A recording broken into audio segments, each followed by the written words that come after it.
Good evening, everyone. Hello, greeting from Singapore. Hi, I'm Lynn, I'm Jody. and welcome to Dharma Discussions. Well, so tonight we're going to talk about what? The topic we have today is about money and money in a marriage. As you can see from my facial expression, definitely is not one of the topics that I enjoy. It's not about the conversation, but it's about money itself.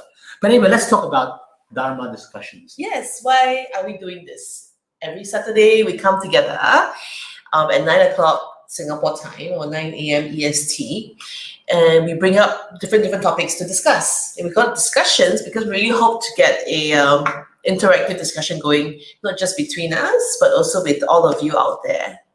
Yes, I think it's important for us to create this space, allowing you to express basically how you feel, your view, without feeling that you may be being judged, and just learn from each other. That's all. Really open space for us to discuss. Yeah. A safe environment, at least for us, to discuss very sensitive topics, pretty intimate topics even. We've done 12 episodes so far.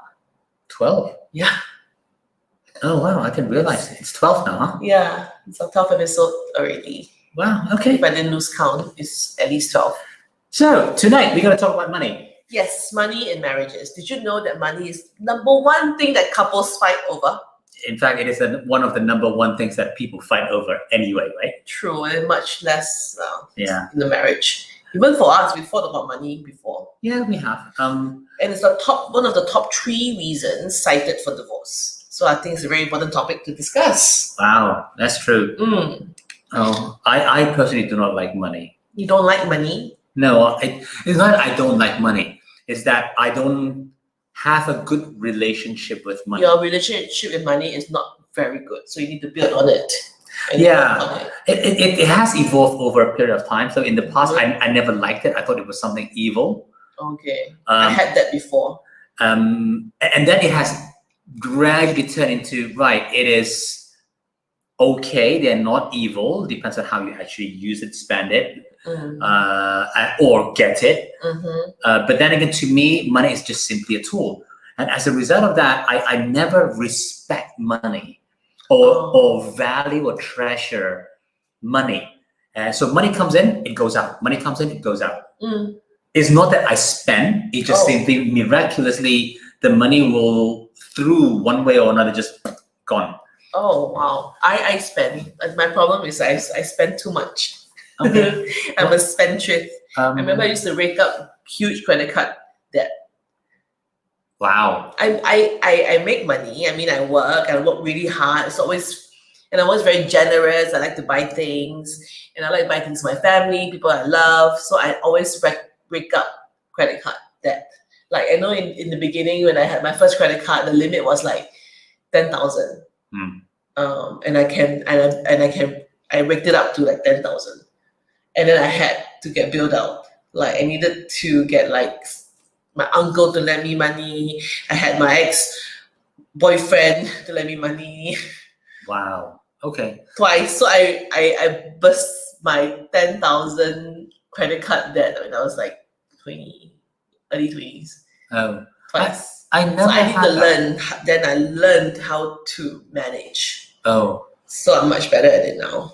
Yeah. I still like to spend, but I make sure that I have a lot more money to spend and more money kept behind. Oh, that's nice. For me, I never spend more than that. But for some odd reason, the money just simply got wasted in silly things. Okay. Like penalties. Yeah, terrible. Yeah, penalties. Silly ways of wasting money. Yeah, correct. It's not that I didn't know about the tools. It's not that I didn't know about the regulations or whatever. No, I just simply don't care. Yeah. So the money can be put in there and it's simply gone. So you're one of those. Your relationship money is different. There's 24 types of relationship money, but that's another episode altogether. But I guess how we treat money, how we feel about money, when we come together as a couple, will affect. I think that is what we really want to talk about tonight, right? Correct. So as a couple, because I have a different way of treating money, and you have a different way of treating Yeah. money. So I guess one of the things we realized, like I realized there's 10 different issues that we have with money in the marriage.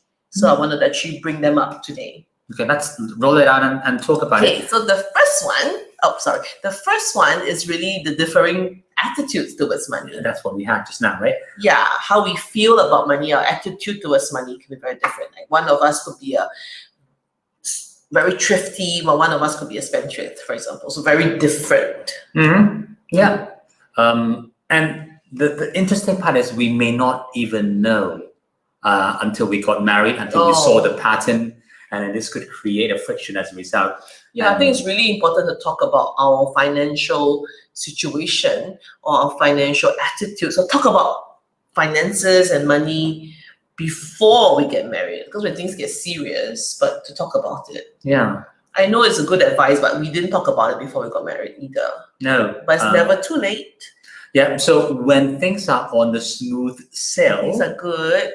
then bring up the issue, talk about it, not asking you to rock the boat, but just simply have an open communication so at least it won't catch you by surprise. And you can still attend to it. There's a lot of things to talk about, not just how much I make or how much I have in the bank or how much I owe. These are the simple facts and figures. I'm talking much more things we're going to get into. Yeah. That we need to really talk about, like how we feel about money. Yeah. Because you may be very ambitious and you feel like I want to do so much and earn so much, and you have a partner who's like, no, why do we need to have so much in our life? So all these we need to talk. Mm-hmm. Yeah, and not you have one who's like a go-getter, wants to aim to earn this amount, and another who does why. Mm-hmm. So it's all these vast differing views and attitudes towards money needs to be talked about. If not, there's going to be a lot of resentment if you don't communicate all these things really well. Yeah. And to start to learn how to do budgeting actually within the family. I think also more importantly is also the self-awareness, right? I wasn't aware of my attitude towards money until I came into this relationship. And then as we talk about it, then I come to realize that it's not that I don't like to spend. It's not that I like to spend. It's just like I don't really care about money. And so money just simply gone into a waste. You must take care of money. Yeah, that's what she told me, right? Well, that's what she thinks, but that's not how I think. So having that conversation. Money is also an energy. Money must move. It cannot be stuck. Well, that's her attitude. That's her way of looking at it, but that's not mine. It must have flow. Money in, money out. Money in, money out must have flow. The energy must move. Yeah, that's her attitude and not mine, right? So again, having that conversation is important. Yes. Is it okay for us to have different attitudes? It is. I think it's Of okay. course, what I feel is what I feel. I cannot force how I feel upon you, but maybe you may get influence if it's good. Yeah.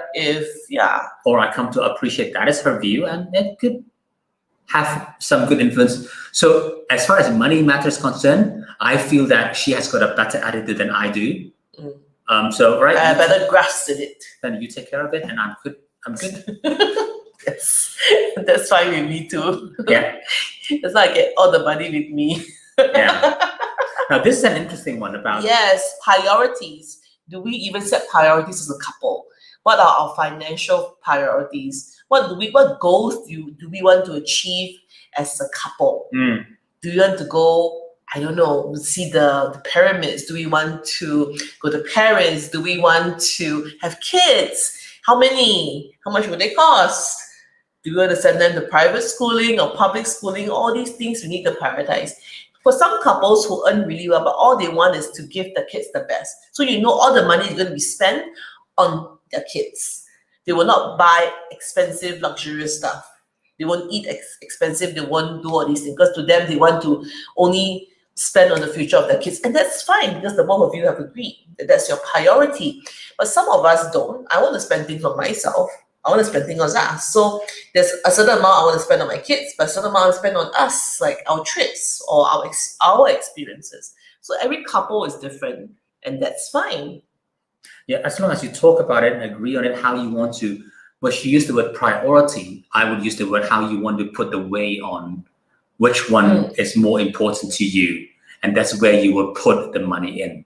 And I also want to say you must also bring in your own personal goals Like we may have certain couple goals, we may have certain family goals, like we want to buy a certain house or etc. Yeah. But how about your own personal goals that you may have, and how you can lay it all out and see how you can also fit in each of our personal goals within and try to achieve it together as a family. Yeah. Because you're a team, right? So you must work together as a team to achieve what you want for yourself and as a family. Mm-hmm. So I'm not going to work for you, neither are you going to work for me. We're going to work for our goals together. Yeah.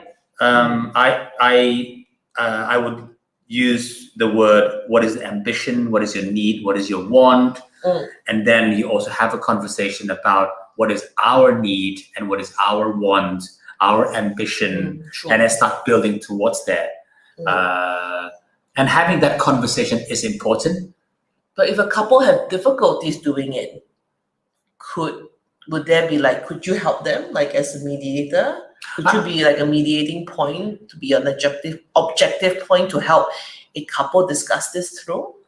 At the end of the day, having a mediator to help is good. The mediated job is not there to say who is right and who is wrong. No. It's to mediate. A mediator wouldn't know what is better for the couple.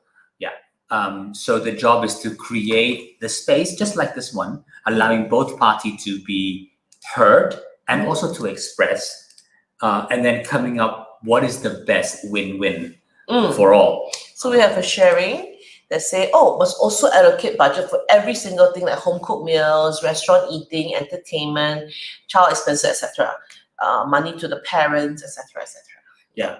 I agree, and I know of a friend who is who spends his days and months. He has a very detailed Excel on his family expenses, and it's shown really good result. Like he has all the expenses they spend by the cent to the dollar on everything, and he's got all his next 20 years, 30 years planned out also. Good, and he's really much on track. So obviously it works. It doesn't mean being calculated. No. It's just basically bringing an awareness and having it actually recorded. It helps you to see a certain pattern. Correct. Is this what I have really spent on and what I planned for or what I would have hoped for? So there's no surprises. Yep. So I guess it will start if you don't spend too much on your wedding.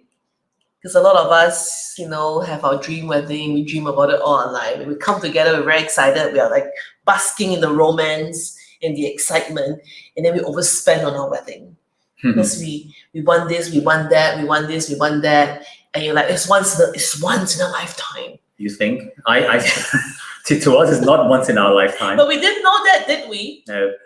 So we would indulge. Like say if your wife wanted something wow and you like, okay, I'll give it to her. I take out my savings that I've saved for the last 10 years and I'll do it because I want to make her happy, give her a once in a lifetime experience. I think that happens to me. In your first wedding. In my first marriage, I did spend quite a substantial amount. Still within what I can afford. Well, thousands of people. Well, Indonesia, 1,000 people is nothing. There are people who have got 10,000 people wedding. But I think at that time, to me, it's important to make that mark. Partially, it's the ego part. The other part of it is I also want to show her to her family that she didn't marry someone in a third world country. Right? So there was that part of it as well in there. Ego also lah. Yeah, there was a big ego chunk, but it was a memorable one. So it's not just simply just a big party. It was a nice thing. But think about it. Do we have to spend that much? Is it really worth that while?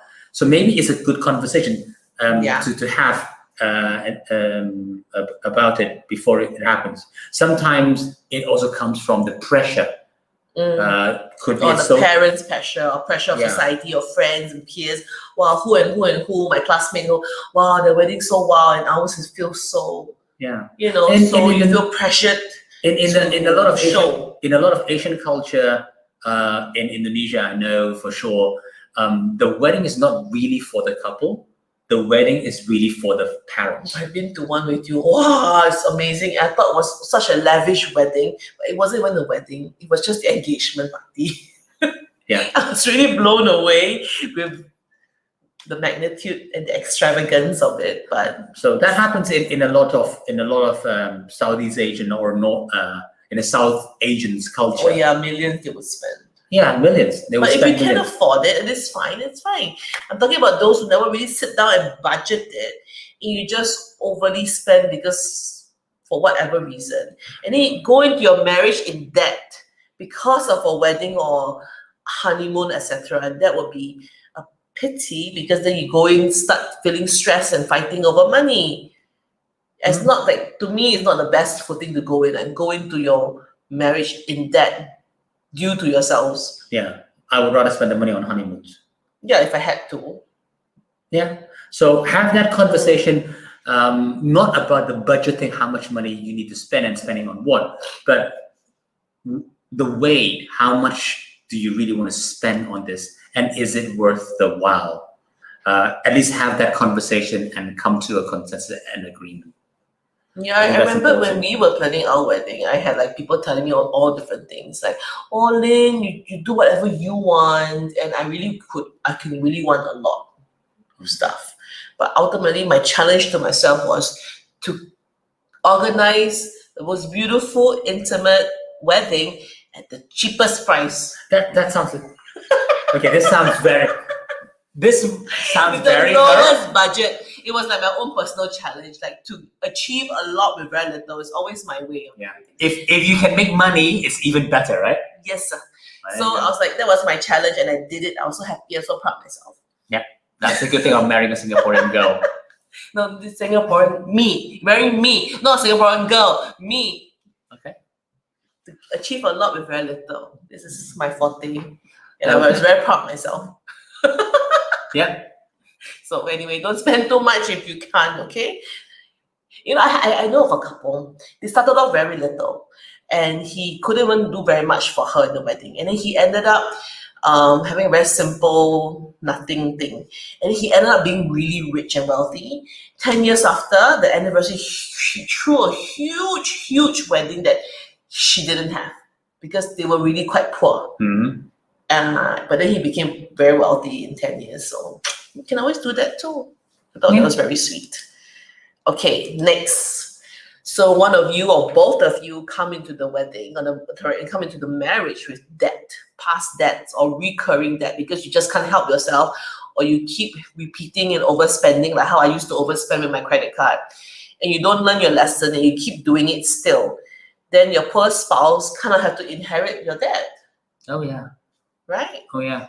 Mm. So that was a part, but the other part, which is on the legal side, I don't know about Singapore, but at least in Indonesia, for example, if I have a personal debt and somehow I passed, and then you inherited my wealth, you also inherit my debt as well. Oh, I don't want.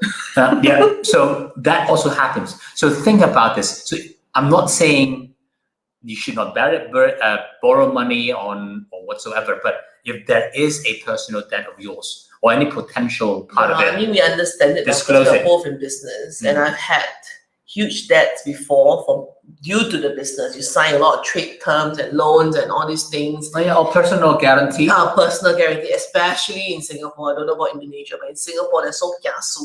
Everything's a personal guarantee. Everything.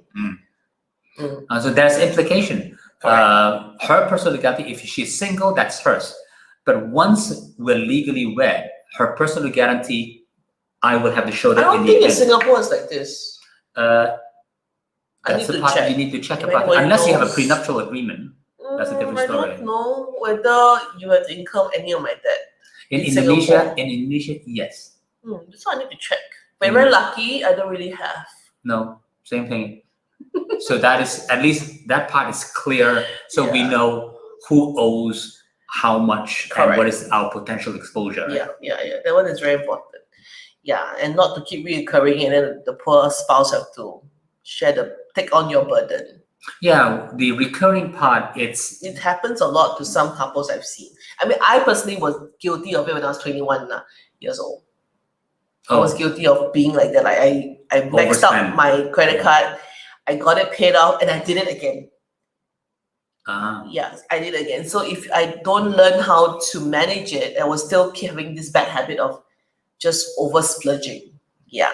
So it's something that needs to be dealt with and managed, Next, overextended. What does that mean? Basically, like we both come together, we earn well. I earn well, you earn well. We come together, we have a big pot of money, right? Oh yeah.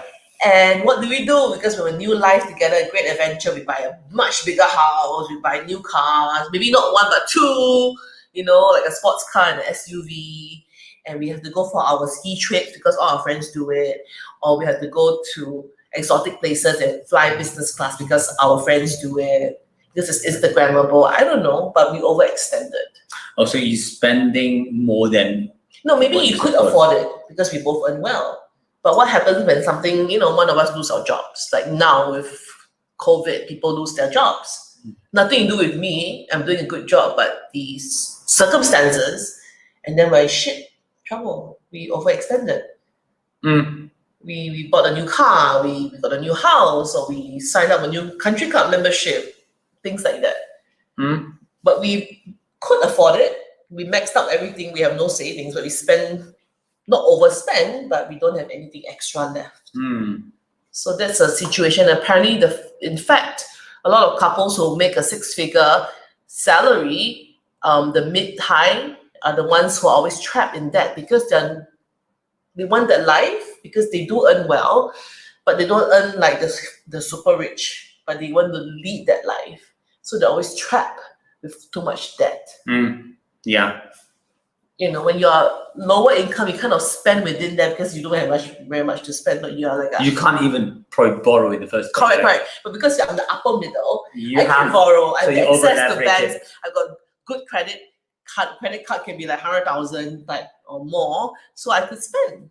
I get invited to events all the time, Yeah. So that happens. So that's when you overextend. People who earn well tend to overextend. Yeah. So probably again, having that discipline to sit down and look into the reality. Yeah, and maybe certain guidelines can help. You can read up about it. Like I read up, we shouldn't spend more than 25% of our income on our home. That's like a guide. Yeah, that's including the mortgage and the expenses. Home, yeah. Yeah. Things like that. I do also set aside money for just in case. That's true.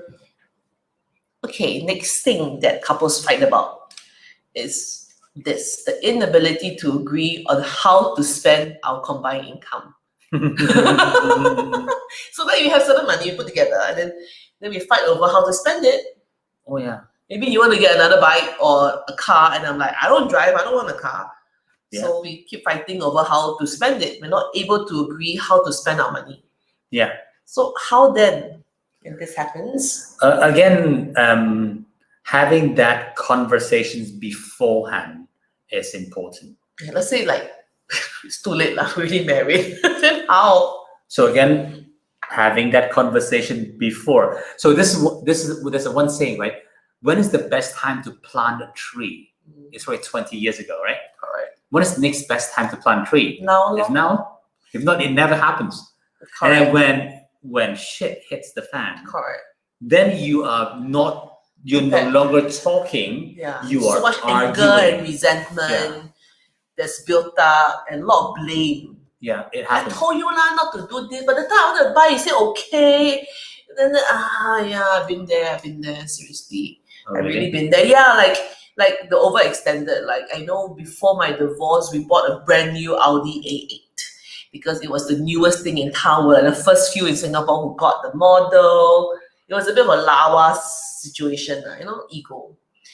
Friends around us, the peers around us bought new cars. We also want to trade in our car and get a new car. So I don't drive, but I thought it would be something that he wanted, but it's also obviously it's also pride for myself. So it's our pride and we did it, which on hindsight is not a good thing to do because we were not in a very solid relationship. But we just, upgraded the car just in time for Chinese New Year, so we can drive it around and show people we've got a new car. All right. That's what we did. That's what I did, at least. And I have to continue paying that car even after my divorce. Oh. And I don't even drive. I had to get a driver to drive me around. That's why I stick to my bicycle. I don't even cycle. Yeah. So it's a big lesson learned. After that lesson with the car, with that particular car, especially because it's an expensive car, it's expensive to maintain. Every small thing is thousands of dollars to fix this, $1,000 to fix that. Thank God for Grab. Seriously. Or before Grab was another Uber. Oh, thank God for them. Singapore can really live off. Yeah, but anyway, the key point here is do have that conversations. I never did have that with my ex. Yeah. Yeah. So have that conversations, have that space when you're both in the conditions. Good condition. Good to talk. Yeah. It's the best. It's always best to discuss all these things when you're clear-headed, a bit happy, can plan well. I want to achieve this. When you're not in the stress, right? No. Yeah. That's the best time to start having all this conversation. But you can't talk to her when she's under stress. You also cannot talk to you when you're stressed. Yeah, but at least I will tell you. I know you tell you can see. Yeah. It's all over my face. The energy is emitting through my pores. Okay, next. The next one I feel is a bit connected. Okay, this one first. What we call financial infidelity. Do you know what's that? I know what financial is. I know what infidelity is. So putting the two together. Means you have secret bank accounts you don't tell me. Or you have like secret stash away, or you have secret shopping things you buy and then you hide from me. Did you watch Crazy Rich Asian when the woman had to buy a jewelry and hide in the toilet? Something like that. Like, Oh yeah, well at least that is good. She has got the money, right? Yeah, but she started to hide it. So it's still like hiding. You're hiding things from each other. It's like infidelity. Yeah. It's important to have a full disclosure. It doesn't mean that you have to say, I need to really know how much money you have got, but nothing as a surprise that, I didn't know you have 3 or 4 bank accounts and each bank account. I think it's really built up over the years because maybe a lack of control, or lack of transparency, or bad communication. So I just have to keep hiding from you. Yeah. The key here is hiding it. Yeah, and not willing to tell. So there is an issue there. I had it with my ex. Like he had secret bank account. I didn't know. I was the stupid one. No, after got married, right? Everything in the joint account. So we put all the money together. So even that I earn more, I put everything I earn inside the joint account and we spend it together. I was just thinking I'm a very simple, straightforward person. I thought it's just the easiest way to go. Yeah. Likewise with my ex too. So I know my bank account.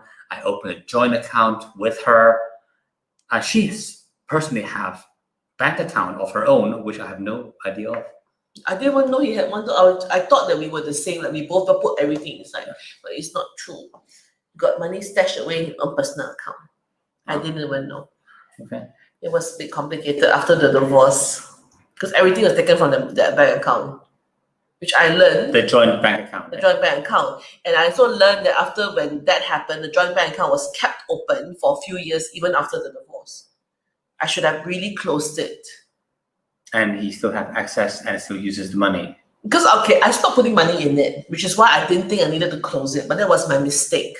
You know what was the mistake? I tell you as an extra tip for those of you who are unfortunately going through a divorce. If you have a joint bank account, and though I don't put money in it anymore, because it's a joint bank account with my name, he continued using it for his own convenience for his bills. But by doing so, there's money that goes in and out.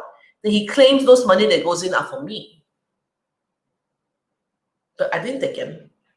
But because I've got my name in there, I have access to it. He says those money were for me, for my monthly. Oh, your maintenance. Maintenance for the kids. Okay. But it wasn't. So it was this gray area which I never thought it would happen. So I regretted not closing all joint accounts. There's only one. I should have just closed it. Mm. Yeah, so in case you guys have such things, just close the damn joint account. Okay. Next. That's got nothing to do with infidelity, right? It's all the same infidelity. It just trickles down to the bank account also. Okay. So next is the stress from a combined account. What's that? You know, when you have a combined account, a bank account, like a joint account, there's also stress around that. Like my stress was I put everything in it. And everything came out from it, right? So I don't know. We need to discuss how much to put in a joint bank account. Yeah, I think we need to discuss that and make it really transparent and open, like a business, I don't know. Yeah, in a way, although it sounds very transactional, it is quite practical.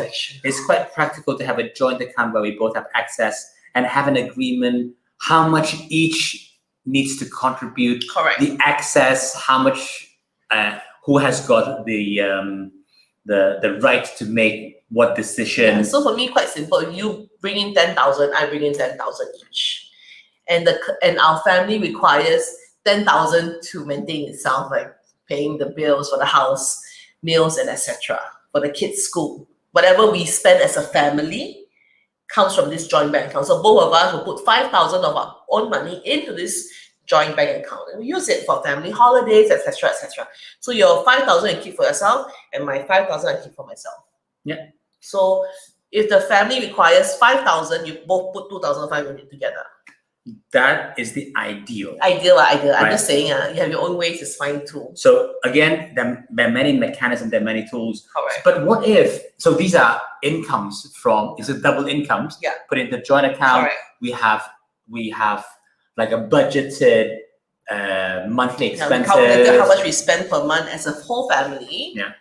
And we agree to this, we're going to eat out once a week, we're going to eat out twice a week. How much you're going to spend eating out, how much you're going to spend as annual family trips, how much you're going to spend on new clothes for the family, or how much you're going to spend on enrichment classes or tuition or preschool, We put it all down. This is how much is budgeted per month. Yeah. Oops, we've got to cut certain things, good at certain things, Okay, whatever it is, you guys agree, put the money together, and that's what we're going to spend. Yep, exactly. But quite straightforward, right? Yeah, but what if one is the earner who brings in the money, and the other one is a homemaker who stays home? Correct. So I feel, and this is totally just based on me, if it was me, okay, even if I was the main breadwinner and you weren't, and you gave up doing anything, just focus on looking after the kids, okay? So if I bring home 10 grand to the house, 5 grand is yours. And out of the 5 grand each, if we need 6,000 for the family, so we each will take the 3,000 of our 5,000 and put it into the joint account to spend for the family, and we each keep our 2,000 for ourselves. What I want to do with my 2,000 is up to me. I could give money to my mother. I could go and buy things for my sister. I could buy something for you. So it's not like I take your money to buy for you. I take the money that I have. I have that 50%. Because you are the number one breadwinner. I give up my business or my job to look after the kids. So if you bring home 10,000, 5,000 is mine. Yeah. If there's a bonus, we share the bonus too. Because I make sure that I do my job well at home so that you can do your job well at work. So that I'm successful at home, the home matters. You're successful in the business without worrying about what's happening at home. But whatever you make, I take 50%. Yeah. But that is also another way. That's of course from her point of view, right? Yes. But you may have a different one. Correct. Is not important in terms of the mechanism. The more important part is you have that conversation. The transparency. You have that agreement between the two, and you make sure the decisions is something that you both are happy with. Yeah, I heard of so many different kinds of types from my business friends, and they give to the wife X amount of dollars, which she's happy about. Yeah. So it's not exactly half of the income because he's the entrepreneur. He earns. I mean, he makes the money, but sometimes it's not always very fixed. But he gives her a fixed income. Yeah, one for herself and one for the family, which is whatever it is. It works for her. It works for them. It's fine. Yeah, but please don't use money as the leverage to gain that control over. Yeah. It's really- my it's money. really I'll mean. give it to you. You have that attitude. Yeah. That's it. No matter who Asking is for the money bank owner. again. Yeah. Don't. I mean that is almost like you are digging your marriage a grave. Yeah, not so nice. So in a marriage, despite the fact who is the bread earner, it's a partnership between the two. Have that conversations, create that decision-making process of which all parties are fairly valued. Yeah, if not, there's going to be built up resentment, which is the last thing you want to have. Yeah. And maybe it may not be so easy as a 50-50. It may not be. We just make it sound so simple. Maybe it could be like I put 20%, he puts in 80%. But for whatever reason, I can't do more and he can. And if both are okay with it, then it's fine. Yeah. The key point is have that conversation. Both are happy. Never one was being pressured into or manipulated into. Or feel less than. Yeah. That is the key part. Yeah, because it's like, I mean, you obviously come into the marriage open eye. Who earns more, but it's only now. Maybe I could earn less now, you earn more, but you never know what happens after 5 years. You never know what happens after 10 years. So the conversation keeps on going. And we want to celebrate each other's wins, right? And not be angry that how come he's making more than me, shit, and things like that. You're not competing with each other. Yeah. So if he makes more, great. We have more to spend, right? Together. Yeah. So it's a discussion to have. It's not about being tit for tat or being uber calculative over things. Yeah. But yet we want it to be fair, where you don't feel taken advantage of. Both ways. Okay. Next. Yeah, this is again a bit tight, but you have lost on control in finances. What I really mean is more like because you don't have control over it. Like, I'm a stay-at-home mom. I don't earn an income. I don't have a side business, and you are the guy I depend on, and I've got no control over it. You control everything, every single cent. I have to kind of depend on you, so that is a bit of a problem. Yeah, it does make you feel good though. Make you feel good. Yeah, right? suddenly you have control and you feel that power. But remember this: power corrupts, and absolute power corrupts absolutely. Even in the marriage, huh? Yeah. Yeah, Power I've seen it never happen works. in a couple. It didn't start off like that. It became like that after some years where they have absolute power over the wife in that sense, where she feels like I can't have any say. I can't say anything. I can't say anything about him because my livelihood is affected. I don't have anything on my name. I don't have the house is not my name. Nothing is under me. It's quite sad, Yes, sad but also scary, right? Yeah, scary. Yeah.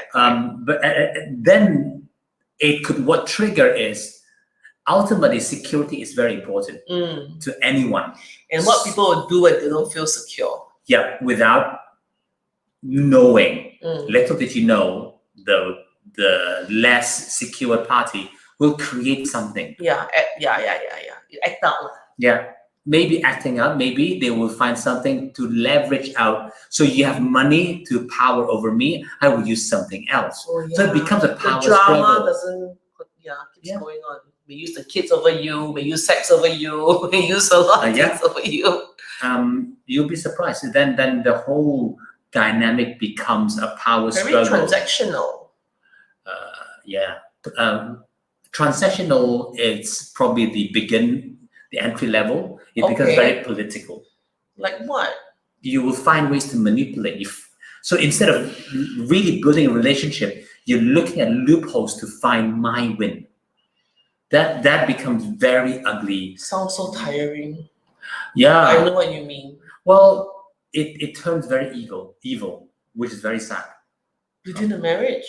Yeah. In a marriage, it turns very evil. And at the end of the day, not just the two loses, but also the kids as a result of that, because they will be caught in that power struggle. I've seen before, like the wives will tell the husband, the kids' school fees cost so much. I've signed my kid up for this and this and this. I need this and this amount of money, but actually half of it is not true. Just that she want to put money aside because she gets scared that she doesn't have enough. So she starts to keep siphoning money here and there, things like that. Or she buys certain things, she gets the money to buy certain things, but she refunds those things to get the cash. Oh yeah, I had a lot of those stories. Yeah, it's like all this funny because she doesn't have money cash on hand. The control is with the husband, but she can use credit card to buy things. So that's a good one. You also have a good life, give credit card, spend whatever you want. But she doesn't get like a proper income, like properly given every month. So then she do all these funny things just to buy the bags and sell it cheaper just to get money and put in her own bank account. Yes, I know a friend who owns a pawn shop. Okay. And you can see all those luxurious bags. I don't know the names of them, but those are the bags which are like tens of thousands of dollars, and brand new, completely not used. And they're being sold at like 60% of the price. And I was wondering the why. Apparently, those are the transactions how they make money out of it. Exactly. Right? Yeah. I guess also you must think, is your wife or your spouse someone who likes gifts, or they just want cash in your bank to feel secure? So people feel secure in different things. Yeah, but so whatever it is, do not use power or particularly money as a power to over a person. Have this conversation, create this equality. I think that's very important. Yeah, so much things to talk about, Okay, last one. We have unexpected major expense, like health crisis. Or one of us need to go and get an operation done, and it's going to cost a lot of money. It's unexpected and didn't really quite budget for it. And But normally, if it happens to either one of us, this should be quite okay. Right? But the problem is when it happens to, say, for example, if my parents got ill and then I need suddenly a big lump sum of money to go, and I'm going to use that joint account money that we built together. Now that could possibly be a big problem, big conversation. Yeah, it's a tricky issue to discuss, right? Yeah, there's so much factors involved. Is it just to get an operation and it's done, or is it going to be just to give her an extra 1 month? All these questions, It does happen. I know it doesn't sound. And it's so difficult to say no because it's someone's life. Yeah. Not a stranger's life, but someone as a close family member. You say no, you feel like you're going to live with the regret, like you're such a bad person. But you say yes, you're like, oh, all my hardship of all the last 10, 20 years could be just like that in the flesh. But what about us? What about the kids? Yeah, the living. Things like that. So it's a lot of things to talk about. And there's no right or wrong. That's the problem. There's no straightforward answer to that.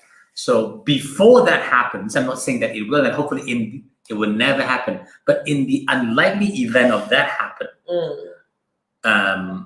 if you started to discuss, then it's too late. So have that conversations beforehand. What would be a good way to start for them? It's not just a yes or no. It could be worked out like a percentage of what you have. Or a decision-making process. What are the factors that you can think of? At least have it when you're not under stress. Different scenarios, Yeah, different scenarios. What will be the decision-making process look like? How you will want to make the priority, the weighing of whether to use it and use how much of it. So it's not about yes or no to use. It's more like, okay, we agree to use, but at what percentage of what's in there? What is in this kitty that we have built up? X amounts for the kids, X amounts for us. So how much are we leaving, or are we willing to sacrifice or take out for such emergencies? I think that can also be discussed. It's a fixed percentage, and you keep to it no matter whose parents or whose side of the family it is. So that is the conversation needs to happen before it happens, not during. Yeah. So are there Nobody wants to be in that situation, but we will get there as our parents age. That's true. We have maybe a difficult pregnancy. Do we keep a child which is going to give us problems financially, like operations after operation? All these kind of things we have to talk about. Do we want to spend another 20,000 on IVF after the third round failed, etc., etc., etc.? So it's not like I love you, I give you what you want, and you keep quiet. If you really keep quiet, that means you are happily agreeing with it. You cannot say keep quiet and then say actually you don't agree. Then the other parties don't know. Right. Yeah. So those are any more. So these are a few things that you think of. Anymore. I thought of this is all I came up with. Okay. Well, that sounds very good. So ultimately is really talk about it. Plan it out before it happens. If you have not, it's not too late. And all these like vision boards or priorities all can change along the years. Maybe you thought you only have 2 kids, but pop up one third one. Okay, then now we have to go back to the drawing board. Yeah. Or maybe one of us decided, hey, I know we wanted to achieve this magnificent goal, but I'm really quite done with my business. I don't want to do it anymore. Can we relook at our plan again? Maybe we're not going to get the beach house in Miami. We're going to do something else. So it always can be looked at again. It's not cast in stone. Yeah. So it's a living document, if you can say that. You can change anytime. Just like a will, you can change anytime. Yeah. But having that conversations beforehand, I think is more important than anything. And have that conversation. Keep talking about it as well. Yeah. And to keep aspiring together is also important. Not like stay stuck or when shit now is always going to be shit. No, it's not always going to be shitty. Financially, together you can get out of it. You can work it out together, but it's the willingness to work it out together, the power of the two of you coming together and, aspiring together is very important. Yeah. Okay. And build new dreams together and grow strong financially together. It's all right. important. So I think that is more what we want to cover about money in a marriage.